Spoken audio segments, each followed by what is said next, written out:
I have a lot of questions for you, as you can imagine. First of all, I don't know if I should say congratulations or condolences, because the onslaught of criticism is already starting to come your way, and I guess that's good because they know that you're in the race now. Well, that's right. And I'm in this race, Mike, because I want to make Florida more affordable for families like my own, families like the ones that I grew up around, that I work with every single day with my free high school debate league, Incubate Debate.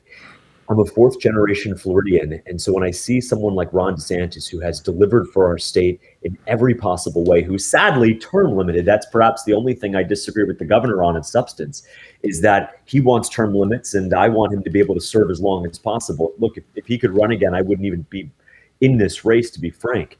I'm in this race because someone has to preserve Governor DeSantis's wins in keeping our state free from DEI, transgenderism, Soros-backed prosecutors, voter fraud, child predators, the like. But someone also has to come into this race, into the state, and deliver affordability, make it easier to get a great paying job, buy a home, raise a family, and retire with dignity. That's why I'm running for Florida governor as a Republican. Okay, so I thought I would go through just a little bit of your bio. You just gave me a good shot of it just now. Fourth generation Floridian. I thought this was interesting. You grew up in Davie, Florida. Well, guess what? 1997 to 2000, I worked at 610 WIOD. So I was living in Coral Springs, Florida, right down the road from you. But WIOD, we had a joke if we had a caller who we thought was a little country or whatever, we go, well, got another caller from Davie. Because Davie, believe it or not, South Florida is kind of like a very small town kind of vibe. I've been to Davie several times, and it's a cool little place in Southern California. You mentioned your debate club. I assume that the debate club is still going on? It is, yeah. It's a high school debate league. It's actually the largest one in the country that is completely no cost. So I started this in 2019 at the University of Miami with 16 kids. We gave them a free summer debate camp where we showed them a lot, to tell you the truth, a lot of Charlie Kirk videos.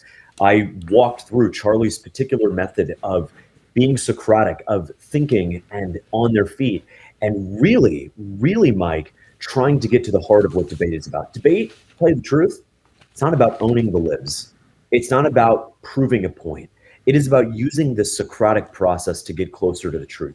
Now, we know what that truth is as Christians, the truth that there are only men and women, the truth that a man should not be coming into the women's restroom. Those things are good to be settled through an open debate, and that's what we're seeing with our debate league. I mean, we've got thousands of kids. We just had a tournament at Jacksonville University. We had kids from Pensacola to Miami, all everywhere in between.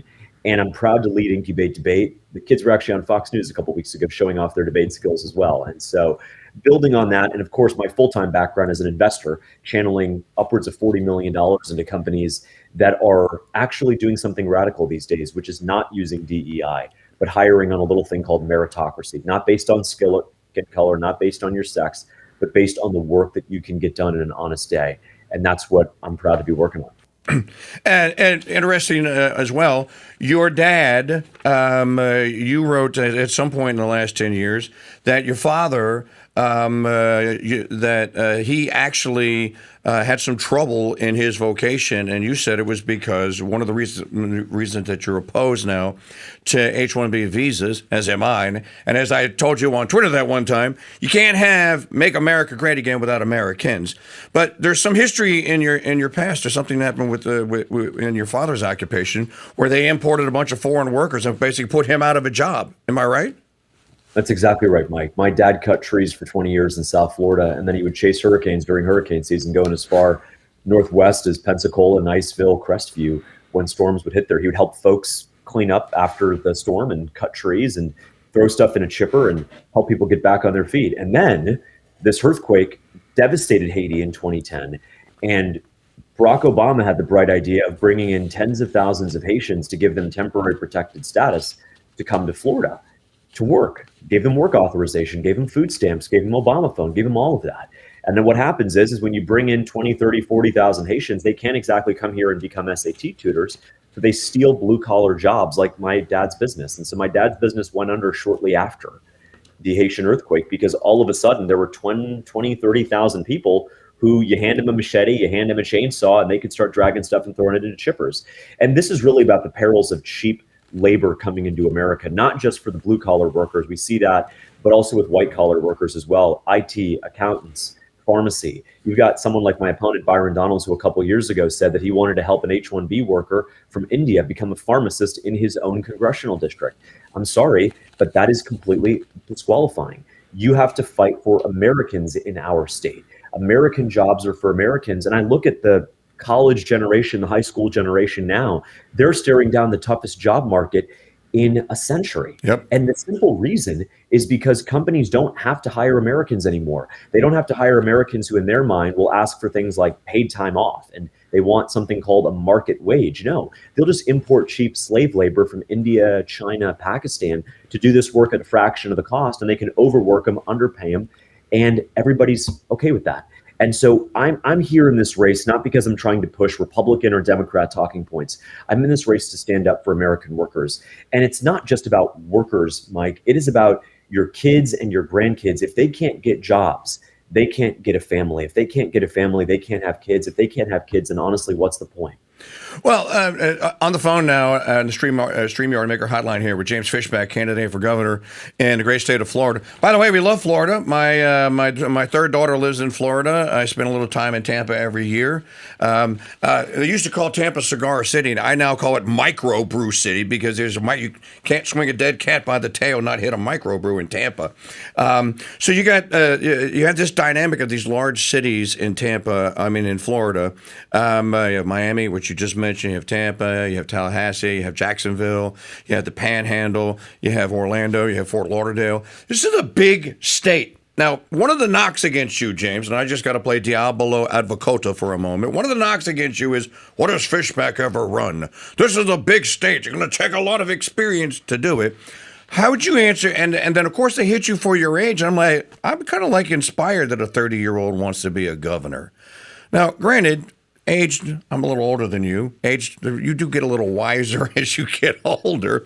But what do you say to people that say this is a big state, requires a big guy, and Fishback is just too young and not enough experience? Well, I would never ask Floridians to blindly trust me. Okay. I'm asking for the opportunity to earn their trust. And that's why, unlike my opponent, Byron Donalds, in the coming months, I'm going to visit every one of our 67 counties, Holmes, Madison, Jefferson, Duval, Putnam, every single county I will visit in the coming months. And I'll make my case directly to voters. And then after my 5 to 10 minutes of prepared remarks, I'll take questions for 2 or 3 hours. I'm here to answer every question. I'm not a big believer in I'm going to tell you I'm a good leader or I'm smart. I'm going to show you that I believe I can lead this state by taking tough questions and talking about the issues that folks here care about. And so at the end of the day, let's work through a vision for Florida, a vision, Mike, that very simply says there are 1.4 million illegal immigrants in our state. And I'm going to work with President Trump to get every single one of them out here, because your first act of coming to America cannot be breaking our laws. There's this idea, this concession in the Republican Party these days that we should give them amnesty. That's what Brooke Rollins, that's what Maria Salazar, Congresswoman from Florida, advocates for, is they're just here to work and we should give them amnesty and let them pay just a $7,000 fine. Well, illegal immigrants cost our economy about $67,000 a year. I'm not going to let them get off the hook for $7,000. My advice is very, very simple. Take the free flight and the $1,000 check that Kristi Noem is offering you right now and go back to your country of origin. Or when I get in there, it is going to be the most brutal, most aggressive mass deportation policy, because I am not playing games with illegal aliens. You are in our state. You broke our laws. You need to go. And we will use the full police force of our government to remove you and to send you back to wherever the heck you came from. James Fishback is running for governor in Florida, and he's on our StreamYard Maker Hotline here with us. Let's talk about that for just a moment. As I just mentioned, you can't make America great again without Americans. James, Governor DeSantis has been very clear about that. You agree with him. I agree with you. We both agree with DeSantis. We all three pretty much agree. You have to stop the importation of foreign labor. You have to stop it. Now, President Trump is making the case that, well, you don't know, some of these jobs, they have to go to experienced people. You don't know what you're talking about. Is there any way is there a carve out there in Fishback world, or as James Fishback as governor, is there a carve out there that maybe there are some exceptions? Does Trump have a point on any of this, do you think? Well, actually, I think the president's instinct is right. That's why 2 months ago he announced a $100,000 a year fine, a fee that companies would have to pay if they're actually hiring the best and brightest from India and China. Then pay up for it. The problem is they're not. It's a complete lie. The lie is they're going to hire a $40,000 accountant from Calcutta as opposed to a $60,000 a year accountant from Crestview, Florida. And they want us to believe that it's because there's a skills gap, because we're all somehow lazy, stupid, and not smart enough for them. That is wrong. And so actually, it's Byron Donalds who's out of step with President Trump's own vision, which is $100,000 a year is what we need to be charging companies. Now, the federal government is going to do what the federal government's going to do. But at the state level, I'm not going to make excuses if there's a Democrat who wins in 2028. I've got to lead for my state. I'm a big believer in states' rights. And so if there are companies in Florida that rely on state contracts, as thousands of them do, for everything from serving up hot meals to cutting grass to doing IT work, I'm going to sit them all down in my first week in office. And I'm going to say, as President Reagan did, now is a time for choosing. Do you want your $50 million a year contract, or do you want your 50 H1Bs from India?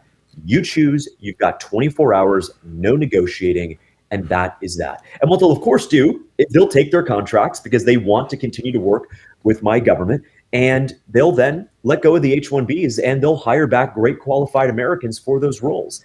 And so it's actually Byron Donalds' position who's out of step with that of our great president, which has said no. The H1B program is a scam. He said that years ago, and he backed that up with real substance with this $100,000 a year H1B fee that directly disincentivizes companies from importing cheap labor when we've got some of the best and brightest right here at home. You know, James, way back in the day, and I'm a little older than you, but I can still remember Apple Computer used to make their computer processors, the 68020, 68030, and 68040 processors in a Motorola factory in Florida. Motorola had a chip factory in Florida. What does James Fishback do? And I know President Trump is already talking about bringing the chip industry back to the United States. What about Florida? We're going to do it. We're absolutely going to do it. And the reason why, I mean, I grew up, as I said, in Davie, which is 595 and 136, if you want to be really specific, out by the Sawgrass Mall. Yep. My grandmother lived in West Plantation, and there was the Motorola headquarters on the corner of Sunrise Boulevard and University Drive. And so this idea that we can't make stuff here, right now, we sell $19 billion of aerospace equipment to Brazil every single year. That's why I've said, if Floridians elected me as their next governor, I would visit Brazil as my first country. I would go there and ink a trade deal that would create thousands of great paying jobs for men and women in my state who are right out of high school. We can make Florida the citrus capital again. We can make it the cattle capital again. We can make it the manufacturing capital again. My opponent, with all due respect, Byron Donalds, wants to make Florida the financial capital, financialization, the money changers. I'm not into that. Neither are Floridians. And for a very simple fact, that a lot of these big falutin hedge fund finance jobs, I know I worked in one, they required master's degrees. And I'm not really sure why, because all they're doing is moving numbers across a screen. But what Floridians actually want, is they want jobs that can go to people right out of high school. Here's my vision for Florida. You go to high school, you get good grades, you will be able to get a great paying job right out of high school. That's a very, very bold vision for our state. That's what I want to deliver. I got to tell you the truth. I think college is overrated for most people. I went there. I think it was great. It was a great experience. But I want to create an economy where high school alone gives you the training, gives you the academic, vocational, and career training to walk out of high school and make $50,000 to $60,000 a year. That is the vision for Florida that our campaign is based on. I think we need 49 more candidates like you. Okay, final question, because you got to go, and I'm going to be up against the break, and I don't want to monopolize your time. And by the way, thank you for being here on the Mike Church Show. It means a lot to us, and I think a lot of people are going to be very surprised by this interview and by your answers. Okay, final question. I saw a talk that you gave. As a matter of fact, before you and I were even following each other on Twitter with you have to have Americans to make America great again, I saw a talk of yours, and I was very moved by it, and I played the audio. You were talking to some young TPUSA type people, and you were talking about, look, you guys are hosed. Your generation has no shot. You're not going to own a home. You're going to be in debt. All the problems and you know, the affordability crisis, which I don't call it that, but there really is. I know I'm a homeowner. So are you. Am I going to take a $120,000 bath on my home? Should I choose to sell it? Because that's what's going to drop the price back to pre-Biden inflation numbers. How do we get out of this? And I don't know that you say you're for states' rights. Completely agree. The 10th Amendment is king.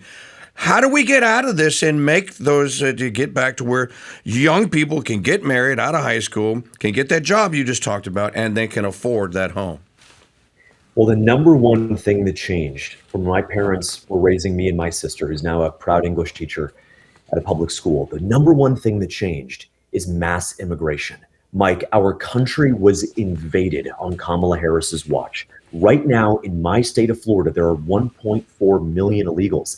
And I got to tell you the truth, they're not living under a bridge and they're not living on the beach. Right. They are living in homes. As Florida's next governor, I'm going to build on what Governor DeSantis and President Trump have done best, and that is mass deportations. We are going to get every single one of them out of our state. And as a result, Mike, we're going to free up upwards of 250,000 homes. There's going to be a short-term transition there, but we're going to free up these homes so the next generation of families can not just buy a home for the sake of owning the dirt under their feet, but they can buy a home so they can marry a God-fearing woman, raise God-fearing children, and when it's all said and done, retire with dignity.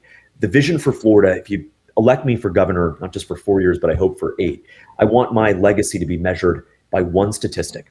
What percentage of 30-year-old men are able to get married and buy a home? What percentage of 30-year-old men are married and own their home? When my dad was growing up in the 1960s, that was 50%. Half of 30-year-old men were married and owned their home. Today, it's less than 15%. And there's many causes to that. I don't want to be naive about that. But the number one cause is our country has been flooded with foreign workers and foreign free riders. My job as governor is to assert the full power of the 10th Amendment, to work with President Trump, to get out every single illegal alien who broke the law, and literally every single one of them did by breaking into our country, to get them out, which is going to free up resources at our schools, our hospitals, and will free up hundreds of thousands of homes. The last thing I'll say on this, Mike, is property taxes. Property taxes are going to be abolished because in America, you don't rent your home from the government. You own it free and clear. Could you imagine if I told Ben Franklin or Thomas Jefferson or Andrew Jackson, our great, great ancestors, that, you know, you work hard, you go out and fight, you do everything right, and then you buy your home, you finally move on from renting, and then you still pay rent every year to the government. The problem with property taxes is that they are inseparable from illegal immigration. And here's why. Those 1.4 million illegals in Florida, they're not paying property taxes. But guess what? They're using all the public resources that property taxes fund. They go to our schools, which property taxes fund. They use our roads, with property taxes fund. They use our infrastructure, hospitals, public service. They call EMS. They call our fire, all of that. They use those resources, but do not pay in to the system for those resources. It's a classic economics 101 free rider problem. You know what I'm going to do for the free riders? I'm going to give them a free flight home. I'm going to send them home with dignity. I'm going to send them home because I respect not necessarily their right to come here and to steal from us, but I respect the right of Americans to exist in their own country. Everything is going to run through the mass immigration because I got to tell you, if you ask people what has changed in 30 or 40 years, why is life harder today? Yes, a lot of the blame goes to the Federal Reserve. Yes, a lot of the blame goes to the big banks and Wall Street. But if there's one thing, Mike, if there's one thing that has changed between 30, 40 years ago and today, it is the fact that we've got millions of people in our country who have absolutely no right to be here. And we, as a government, and I got to tell you, Byron Donalds is complicit in this. He's been in Congress for 5 years now. He's voted for every single spending bill that has spent more of our money that we don't have on things that we don't need for people who should not even be in our country. Byron Donalds a couple years ago said that mass deportations would not work, and he wanted to create a path for them to stay here legally. I'm sorry. Your first act of entering America cannot be to break our sacred laws. As Florida's next governor, I'm sending every single one of them home so you, your kids, and your grandkids can have a shot at the American dream again. What a great message. James, people want to know, where can they find James Fishback for governor on the web so they can follow you? Obviously, you're going to, you'll have to do the fundraising part that I hate about what I do, but it comes with the territory. So where can we find you? Well, my Christmas in 1999, my parents got me a big gift of the AOL dial-up disc, if you remember that. I do. So it was wrapped up. And so I remember vividly getting on the internet for the first time. But if you're on the internet, go to fishback2026.com. I don't ask for any donations. What I want from your listeners, if they are moved by our vision for Florida, a vision that believes that America is for Americans and no one else, tell people about us. If you know someone in Florida, I know your daughter lives outside of Tampa, Mike. If you know someone in Florida, if you yourself live in Florida, send our vision. Go to fishback2026.com. Send that over to 2 or 3 people, friends, family that live in Florida, so we can continue to spread our vision. We're going to win this race if we show up. And like I said, Mike, in the coming months, I'm going to every single one of our 67 counties. None is too big or too small for me to go and to meet with voters. I'll never ask the people of Florida to blindly trust me like Byron Donalds has. I'm going to ask to earn their trust, and I'm going to take a whole lot of questions in the process. James Fishback, candidate for governor of the great state of Florida. James, a pleasure to meet you. I'm impressed, very impressed. Godspeed on the candidacy. Hopefully we'll talk again real soon. And happy Thanksgiving, brother. Thank you, Mike. Appreciate it. Happy Thanksgiving. Yeah, thank you. Folks, that was James Fishback there here on the Mike Church Show.